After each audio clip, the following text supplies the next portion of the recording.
Hello there and welcome to the Fishbing channel. Today we are playing Imperator Rome and we are also doing a mega campaign. If you don't know what it is that you take one save file in a Paradox game and you convert it to other games. So for us it's gonna be Crusader Kings, after that one Europa Universalis, then we have Victoria, then we have Hearts of Iron, and we will continue after that. We will continue even to City Skylines, Surviving Mars, and we will go to Stellaris. So it's gonna be the Uber Mega Super campaign here. For the rest of the video, don't forget to like and subscribe if you liked it, and let's go and roll. So we are playing as the city-state of Massilia. It's far away from any Hellenic or any other Greek culture, so we're gonna have problems with manpower for the people not wanting to join our country and be like, what the hell is this type of foreigners?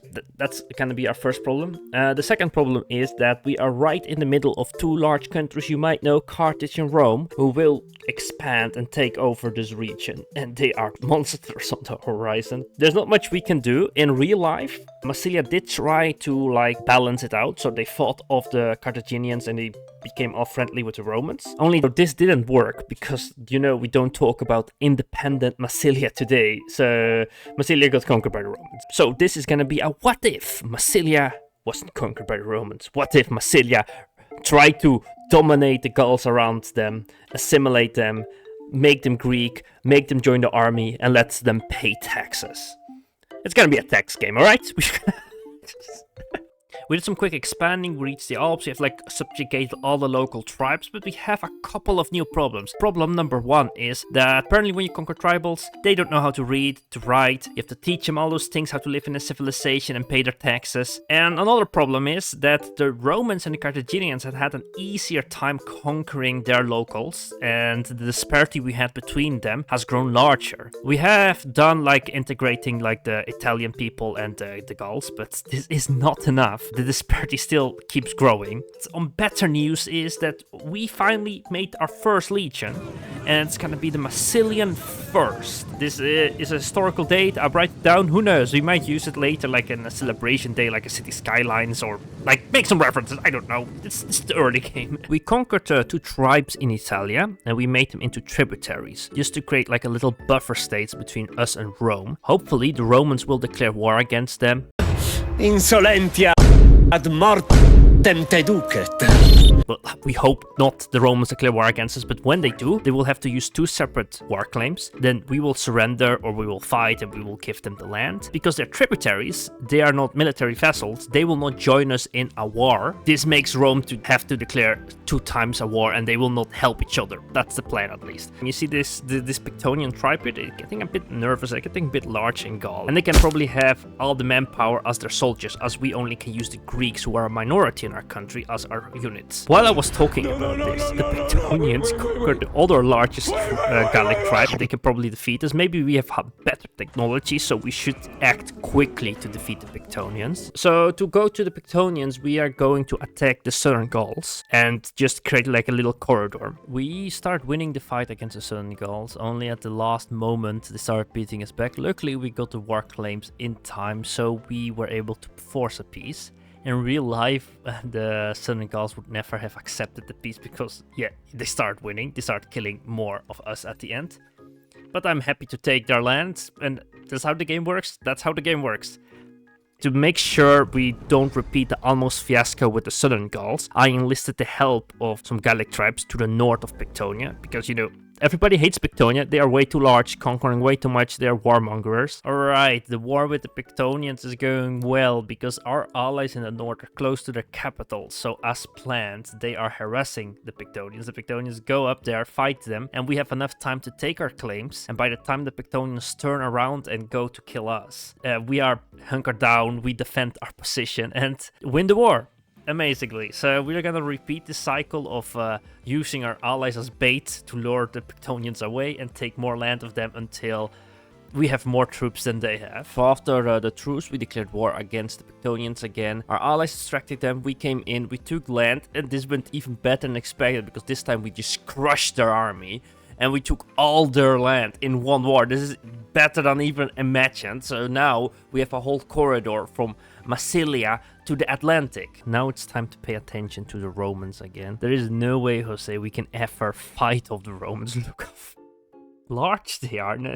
It's not gonna happen anytime soon. So we make our first official military operation, Operation Macross Liman, meaning from ancient Greek to English, Operation Far Harbor. And it's not some DLC from Bethesda, right? Alright. So what we are going to do is we're gonna make an outpost far away, like what the Massilians did against the Persians. That's the whole reason why Massilia exists, that like a bunch of Greeks went away from the Persians and settled Massilia. But what we are going to do, instead of that, we are gonna make a harbor for if the Romans declare war against us, that we can survive this mega campaign. Where we will do this? Well, we will do it in Britannia. Why in Britannia? Because usually Paradox AI sucks with naval invasions. So to get on Britannia and not do a naval invasion, we are asking the smaller power, who is being threatened by the larger power here, if we can use their harbors to send our armies and to invade the large guy. And we say, we do this for your defense. We want to help you, protect you against the big guy. This invasion in Britannia has to be like an alien invasion here. We come here with way too advanced technology. We conquer this tribe here. And yeah, they cannot really resist us. So now we have like conquered a bunch of tribes here. What we want to do is I want to conquer a bit more, because we have to make sure we are the dominant force in Britannia. If the Romans conquer us, that not enough tribes can unify to push us out of Britannia. So we have to at least have more than 50% of the British Isles. And we're also making a large city here in Britannia. And I think I will pick this place here, Galufam, because it's not London, all right? And it makes more sense because we are more to the west in Gaul.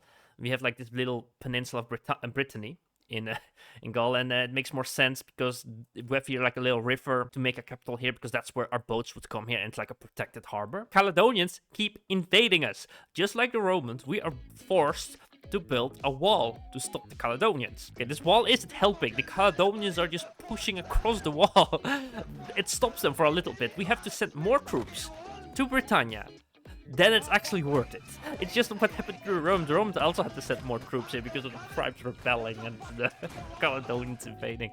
So what we are going to do, we are going to do something the Romans tried to do, but we're going to be successful here. We are invading them, and that's how we deal with this problem. We are forced to move north. Let's do a quick invasion here. And we quickly invaded the Caledonians, and now we have more rebels. So we have to keep our troops here, but over time, people should be Hellenizing here in Britannia and hopefully be pacified, or else we keep killing them. It's fine.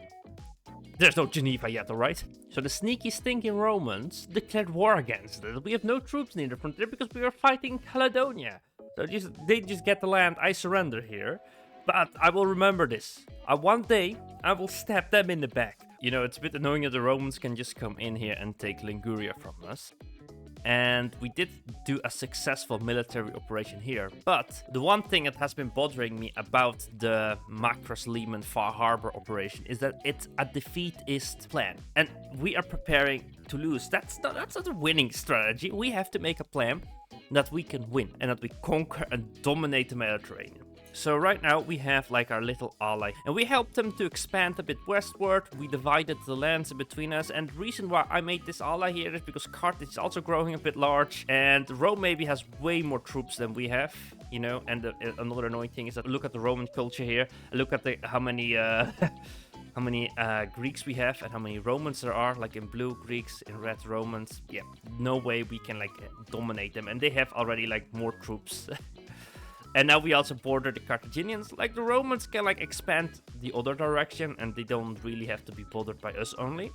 Only the Carthaginians can only grow towards us because look here, the Romans are blocking their way out. So yeah, this is not gonna be this is gonna be nasty. So that's why we made this ally here. So we have like a little buffer, and then the Carthaginians only can declare war across this road here. What I was thinking, like, because we cannot recruit all the tribals here, and we have to integrate them, make them Greek and whatnot. They are Iberic. They are tribals, so we can help our allies to conquer more land. We declare war against them, and then we give all the land to them and make them grow extremely large, having them use like an extremely large manpower pool. And then we could do the same thing over here, because right here we have the Biturians, and the Biturians are not next to Romans, are not next to Carthaginian. So if, let's say, they cannot be declared war against by any large power, but we can draw them into our wars and fight here, over here. And yeah, so that's what I think we will be doing. And at the same time, we will make the Biturians pretty large. We'll make the Biturians conquer all the Gauls here and unify them. And look at this, they're also a different type of government here. So they are a republic. That would mean that I think they have better technology than the other Gauls around them. And I want to say more stable, but it doesn't seem that they are doing that stable. Oh, democracy. We are 20 years later with Operation Meat Shield, and we have good news and better news. First, on the good news is that the Romans have found their equal match with the Macedonians, and they have like entered in a few wars. The borders don't seem to be changing so much, and the Romans had to go around the Macedonians to colonize over here or something. On the other news is that our Operation Meat Shield has been working successfully, even that we have our Biturian allies here that we made, and they have allied now with the Estonia, okay, not Estonia, right? And now we have like a double ally, and the Estonians, Estonia, I will just call it Estonia, Estonians, the Estonians, wait a minute, the Estonians, like border Romans, but they have like the mountains here. So if the Romans declare war against them, they will join in and I will join in. But if they declare against me, they will join in, they will join in, and they will join in. So at least we have like a large army, and the Romans are blocked from moving towards Germania, and they have to be forced over here. We still have like our tributary thingy going on here. Like we kind of annexed this guy here because they became independent. So we took their land. For the rest, we have been fighting the wars, as you can see here. And the amazing thing about this is that our legions are being like experienced here. So we are fighting wars, even that our homeland is a peaceful land, but our troops get so much experience that they are well trained and well-oiled machine.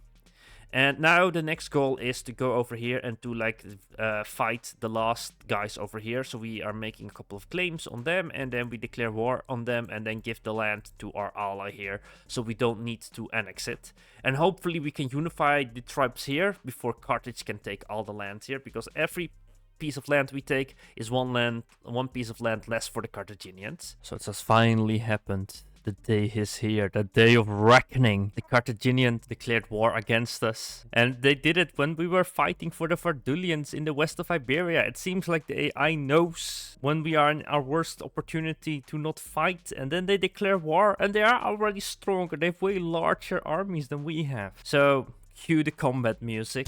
Let's go into it. So we are rushing back from the west of Iberia to stop them at road. There is only one connection point where the enemy can enter, because that's how we planned it. But it seems like the enemy is already there, so we need to quickly hire also a bunch of mercenaries. Hopefully like stop any Carthaginian advance, or at least slow them down enough until our professional armies arrive. It seems that our professional armies were able to push them back near the city of Rhodes. So that's some cause of celebration. And our main army has arrived, so now we will slowly try to advance into Carthaginian territory. Our allies seem to be working, like our allies are not stronger than Carthaginians because they are tribals and we are like big civilization armies here. Our allies do work with like small little steps in the Carthaginian flanks, and because the border is so large, it's safe to assume that large armies of Carthaginians are just boggled down by the Vardulians, and our other allies are arriving from Bithynia and Estonia. Okay, it seems like the Carthaginians do not have any professional armies, and that our technology is maybe a little bit more advanced than the Carthaginian technology. Plus, our soldiers have been fighting the whole time. Even that we were at peace, we were fighting for our allies to expand their territory, so we have veterans, they have peasants. The Carthaginians don't seem to be able to break it, so they did another sneak attack.